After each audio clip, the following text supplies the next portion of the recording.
Hi hello welcome to Blasters Arena. Kerala ബ്ലാസ്റ്റേഴ്സിന് ഇത്തവണ മോശം തുടക്കമാണ് ലഭിച്ചിട്ടുള്ളത്.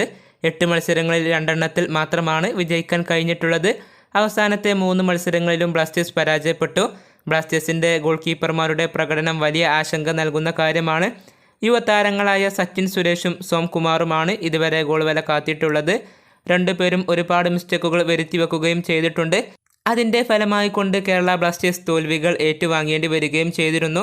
ബ്ലാസ്റ്റേഴ്സിൻ്റെ ഗോൾ കീപ്പർമാരുടെ പ്രകടനം മോശമാണ് എന്നുള്ളതിൻ്റെ ഒരു തെളിവ് ഇപ്പോൾ പുറത്ത് വന്നിട്ടുണ്ട്.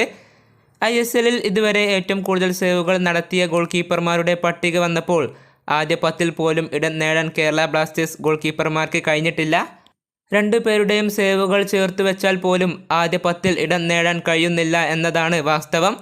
ISLൽ ഇത്തവണ ഏറ്റവും കൂടുതൽ സേവുകൾ നടത്തിയത് ജംഷഡ്പൂരിൻ്റെ ആൽബിനോ ഗോമസ് ആണ്. 7 മത്സരങ്ങളിൽ നിന്ന് 32 സേവുകളാണ് അദ്ദേഹം നടത്തിയിട്ടുള്ളത്. ബംഗളൂരു FCയുടെ സന്തു 8 മത്സരങ്ങളിൽ നിന്ന് 29 സേവുകൾ നടത്തിയിട്ടുണ്ട്. പിന്നീട് ബാക്കിയുള്ള ഗോൾ കീപ്പർമാർ വരുന്നു. കേരള ബ്ലാസ്റ്റേഴ്സിൻ്റെ ഗോൾ കീപ്പർമാർ ആദ്യ 10 പുറത്താണ്. 4 മത്സരങ്ങളിൽ നിന്ന് 8 സേവുകളാണ് സച്ചിൻ സുരേഷ് നടത്തിയിട്ടുള്ളത്. അതേസമയം 4 മത്സരങ്ങളിൽ നിന്ന് 3 സേവുകൾ മാത്രമാണ് സോംകുമാർ നടത്തിയിട്ടുള്ളത്. അതായത് 8 മത്സരങ്ങളിൽ നിന്ന് 11 സേവുകൾ മാത്രം. 10ാം സ്ഥാനത്ത് വരുന്ന താരം 14 സേവുകൾ നടത്തിയിട്ടുണ്ട്.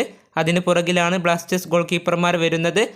ബ്ലാസ്റ്റേഴ്സിന് നേരിടേണ്ട വന്ന ഷോട്ടുകളുടെ എണ്ണം കുറവായിരിക്കാം, പക്ഷേ സേവുകളുടെ എണ്ണം കുറവാണ് എന്നുള്ളത് തീർച്ചയായും ആശങ്കപ്പെടുത്തുന്ന ഒരു കാര്യം തന്നെയാണ്. ഈ വീഡിയോ ഇവിടെ പൂർത്തിയാകുന്നു. പുതിയൊരു വീഡിയോയുമായി ബ്ലാസ്റ്റേഴ്സ് അരീന വീണ്ടും എത്താം.